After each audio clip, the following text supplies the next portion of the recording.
Saudara Ketua DPP PDI Perjuangan yang juga anggota DPR Dapil NTT 1, Andreas Hugo Parera mengomentari rencana Presiden ke-7 RI, Joko Widodo, yang melakukan safari politik ke NTT. Andreas Hugo Parera mengatakan, masyarakat NTT sangat menghargai pendidikan. Oleh karena itu, kalau Jokowi masih punya masalah dengan ijazah, akan jadi contoh yang kurang baik bagi warga NTT.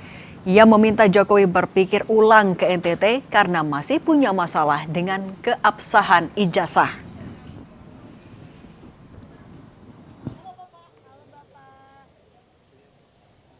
Ya, kalau ada pemimpin, apalagi pemimpin tertinggi di Republik ini dengan persoalan, dengan hal permasalahan yang berkaitan dengan keabsahan ijazah, kemudian datang ke NTT, saya kira itu hal yang kurang menjadi contoh yang baik untuk anak-anak muda, untuk orang tua, untuk kebanyakan masyarakat NTT. Untuk itu saya kira berpikir ulanglah untuk mau ke NTT dengan catatan persoalan-persoalan yang selama ini masih menggantung. Ketua Umum Relawan Militan Gibran Nusantara, Andi Azwan menyebut elit partai politik tidak perlu khawatir dengan rencana kunjungan Jokowi ke NTT. Andi Azwan menekankan, Jokowi bukan lagi kader PDI Perjuangan dan kunjungannya ke Lampung dan rencana ke NTT adalah bentuk kunjungan mantan presiden kepada rakyatnya. Kalau saya melihat apa yang dilakukan oleh elit-elit partai politik itu, ya saya terus terang saja paling keras yaitu adalah Partai Demokrasi Indonesia Perjuangan atau PDIP. Semestinya PDIP tidak terlalu melihat bahwa ini adalah suatu ancaman. Dan juga bahwasanya Pak Jokowi bukan lagi sebagai kader Partai Demokrasi Indonesia Perjuangan. Ya. Beliau bukan lagi sebagai kader partai dan juga atau petugas partai. Ya, tidak perlu ada yang dikhawatirkan. PDIP singgung soal ijazah Jokowi di tengah safari politik Jokowi yang akan berlanjut ke Nusa Tenggara Timur. Lebih lengkap kita bahas bersama analis komunikasi politik UNPAD, Kunto Adiwibowo. Mas Kunto, selamat petang. Halo, selamat petang, Mbak. Mas Kunto, sebenarnya kalau Anda bagaimana dari kacamata komunikasi politik membaca sikap PDIP yang kemudian malah nyinggung soal ijazah Jokowi saat Jokowi lagi gencar-gencarnya safari? Ya, kita harus lihat ini dalam konteks yang lebih panjang ya Mbak ya. Yang pertama memang ada perseteruan antara Jokowi dan PDIP terutama di 2024 yang ada sesumbar bahwa akan dari PSI bahwa akan mengubah kandang banteng menjadi kandang gajah gitu. Ini yang kemudian semakin mengemuka setelah awal tahun ketika Pak Jokowi juga pidato di event di PSI yang mengatakan bahwa saya akan terus berjuang dan selanjutnya. Nah, dari sini kan ada semacam upaya serangan terhadap PDI Perjuangan. Memang sebagai partai yang kecil dari PSI ini mungkin salah satu strateginya menempatkan atau menantang yang lebih besar sehingga ada drama tentang David versus Goliath, bahwa yang kecil melawan yang besar, maka yang kecil ini akan selalu diuntungkan gitu dari persepsi publik. Nah, ini tampaknya kemudian PSI terus men-taunting PDIP atau kemudian melakukan sindiran-sindiran terhadap PDIP yang kemudian juga dari PDIP sendiri sebenarnya kan dalam strategi komunikasi politik gini ada 3 ya Mbak ya, yang paling mendasar. Yang pertama acclaim atau meninggikan diri sendiri, mempromosikan diri sendiri. Yang kedua attack, menyerang lawan, dan yang ketiga defense atau bertahan.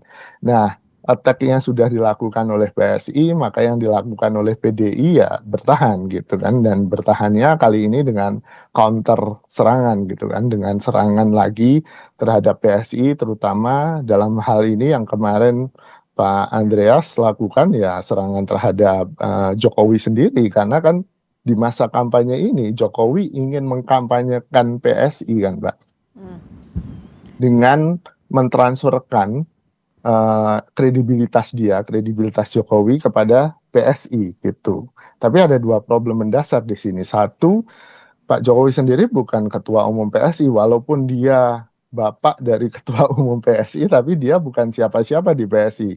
Nah, kalau nggak salah, ketua Dewan Pembina pun belum dilantik kan, Mbak, kalau nggak salah. Ataupun kalaupun sudah dilantik, saya nggak tahu dan nggak disebarkan ke media massa. Ini ada problem asosiasi. Oke, orang percaya ke Jokowi, tapi kemudian Jokowi itu siapa di PSI, ya kan? Selain bapaknya Kaisang, ketua umum PSI. Yang kedua adalah tadi menghancurkan kredibilitasnya Jokowi sendiri, dan ini yang sedang dilakukan oleh PDI Perjuangan dengan isu ijazahnya Pak Jokowi. Nah, Mas Guntur, Gitu. tapi apa keuntungan yang bisa didapat oleh PDIP ketika menghancurkan berarti dalam tanda kutip kredibilitas dari Pak Jokowi dengan menyinggung soal ijazah? Ya, sebenarnya dua-duanya bisa diuntungkan dalam opini publik adalah bad news is good news kan, Mbak, gitu. Saling serang, selalu mendapatkan panggung, maka publik akan selalu punya asosiasi dekat dengan dua nama itu, PDI, PSI, atau bahkan Jokowi gitu kan. Nah, ini sangat diuntungkan. Selama ini kan Pak Jokowi juga selalu berkubang dengan isu ijazah ini kan. Dan tampaknya diulur-ulur gitu kan, karena Pak Jokowi sendiri punya keuntungan gitu. Beliau punya exposure dari isu ijazah ini, walaupun memang tidak terlalu mungkin positif ya dari sisi nilai opini publiknya gitu. Nah, kalau tetap dapat exposure tapi ada juga yang negatif, sebenarnya seberapa jauh isu soal ijazah ini akan mempengaruhi kredibilitas Jokowi ketika akan mentransfer itu ke PSI? Satu, Mbak, yang jelas kali ini kan publik memang sudah terpecah. Ada publik yang memang benar-benar anti terhadap Pak Jokowi gara-gara isu ijazah. Ada publik yang tidak peduli dengan soal ijazah. Ada yang publik yang memang sudah pro terhadap Pak Jokowi, ada ataupun tidak ada isu ijazah, kan gitu. Jadi dari tiga ini tentu Pak Jokowi ingin menyasar yang ketiga, yang terakhir, gitu kan. Siapapun yang pro dia akan diajak ke PSI gitu. Paling tidak itu akan menambah pundi-pundi suara PSI nanti, atau paling tidak itu jadi modal untuk kemudian menurut alasan kader PSI atau ketua DPP PSI kan ini untuk verifikasi faktual dulu 2027 kan gitu, walaupun PSI sudah lolos verifikasi faktual 2 kali kalau nggak salah gitu. Mas Guntur, tapi apakah ini juga akan menjadi bumerang bagi PDIP soal ijazah Jokowi? Mengingat PDIP kan juga jadi partai pengusungnya Pak Jokowi ketika berkali-kali dari kepala daerah sampai presiden. Ya, ada resiko itu, Mbak, ada resiko backlash, tapi kan hari ini posisinya secara politik sudah berhadapan-hadapan dan itu diambil resiko itu oleh PDI Perjuangan. Tentu kita tunggu aja. Saya yakin PDI Perjuangan juga punya banyak amunisi untuk Pak Jokowi kan, yang disiapkan untuk melawan atau menyerang balik Pak Jokowi ketika taunting dari PSI itu tetap atau terus dilakukan. Kalau saya sendiri sih lebih prefer PDIP menanggapinya dengan lebih santai dan tidak terlalu meladeni setting dari PSI untuk urusan David dan Goliath ini, Mbak, gitu. Karena apapun kemenangan yang diraih oleh PDI, opini publik akan selalu positif ke yang kecil daripada yang besar gitu. Kalau isu ijazah Pak Jokowi ini sebenarnya akan menjadi beban tersendiri kah untuk pemilu 2029, baik itu mungkin untuk Gibran ataupun untuk PSI? Tentu, Mbak, karena ini kan jadi komoditas politik ya, baik untuk lawan-lawannya Pak Jokowi maupun lawan-lawannya Mas Gibran. Ini tentu akan dikapitalisasi apapun bentuknya dan terus dipelihara sampai nanti. Di lain sisi, Pak Jokowi pun akan terus mendapatkan exposure dan susah untuk dilupakan dari publik gitu kan. Nah, ini yang jadi permasalahan sekarang dengan safari politiknya Pak Jokowi kan. Pak Jokowi menempatkan dirinya sebagai mantan presiden yang kembali belusukan mengunjungi rakyatnya gitu kan. Tapi kan di satu sisi dia jelas-jelas menggunakan baju PSI sebagai juru kampanye dari partai politik yang sebenarnya dia nggak punya jabatan apapun di dalamnya, dan menurut saya itu yang perlu diperjelas gitu. Kalau selain dari exposure yang mungkin didapat oleh pihak-pihak yang terlibat atau menyinggung soal ijazah itu sebenarnya, Mas Kunto, tapi kalau soal PDIP, keuntungan mereka apakah akan mendapatkan keuntungan elektoral secara langsung kalau terus menyinggung ijazah Pak Jokowi ini?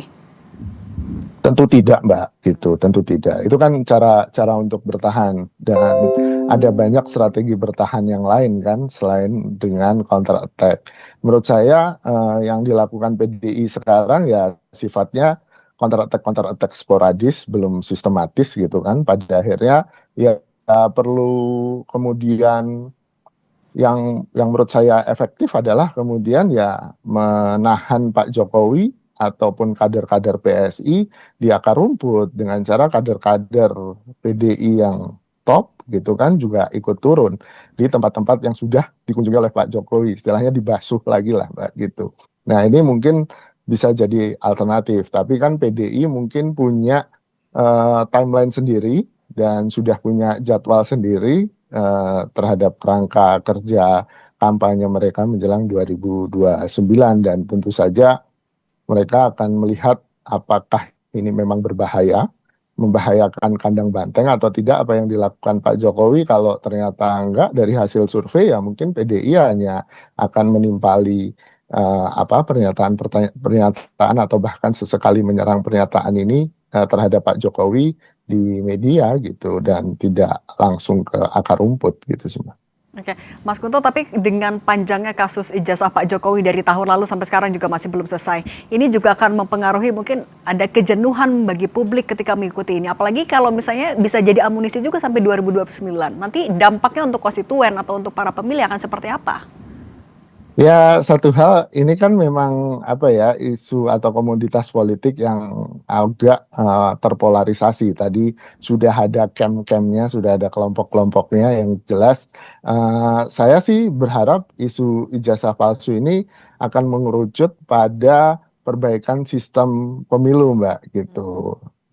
Ya itu akan dibahas di revisi undang-undang pemilu yang entah kapan akan dilakukan oleh DPR gitu, karena sampai sekarang juga belum. Dengan munculnya isu ijazah palsu ini kan salah satu serangan terhadap legitimasi pemilu kan di Indonesia, dan ya harus diatasi dengan revisi undang-undang pemilu, termasuk memperkuat kapasitas si penyelenggara pemilunya untuk screening ijazah-ijazah yang ada, dan menurut saya itu yang Oke. paling rasional, Oke. tujuan yang paling rasional. Mas Kunto, kalau misalnya memang ini kemudian ditindaklanjuti dalam bentuk revisi undang-undang pemilu, apa dampaknya untuk masing-masing pihak yang terlibat dalam kasus ijazah? Masih jadi pertanyaan keabsahan ijazah Pak Jokowi ini, apa dampaknya? Ya, kan tujuan masing-masing juga beda-beda ya Mbak ya. Yang pertama ada kemudian kelompok yang ingin menghukum Pak Jokowi gitu kan, dengan kalau ini ijazah terbukti palsu maka Pak Jokowi harus dihukum. Dan saya pikir itu ya hak mereka sebagai warga negara, cuman tampaknya agak susah karena di Indonesia ini kan semua presiden itu ada istilah mikul dhuwur mendem jero kan, sejak dari zaman Pak Soeharto, bahwa mantan presiden tampaknya tidak akan menjadi menjadi objek dari hukuman yang seperti kasus ijazah palsu ini. Presiden-presiden selanjutnya akan berusaha untuk mendem jero dosa-dosa presiden sebelumnya. Nah, ini yang secara politik atau budaya politik di Indonesia tampaknya akan susah dilakukan. Yang kedua, menurut saya juga ini bisa untuk menyerang dinastinya Pak Jokowi, termasuk putranya Pak Jokowi, Mas Gibran atau Mas Kaisang atau menantunya ketika nanti akan maju di pemilu 2029, entah menjadi kepala daerah atau bahkan RI 1 maupun RI 2. Nah, komoditas ini yang menurut saya paling mungkin dilakukan untuk menembak putra-putranya Pak Jokowi gitu sih. Baik. Mas Kunto Adewibowo, terima kasih sudah berbagi pandangan bersama kami. Sehat selalu Mas Kunto. Terima kasih, sehat selalu.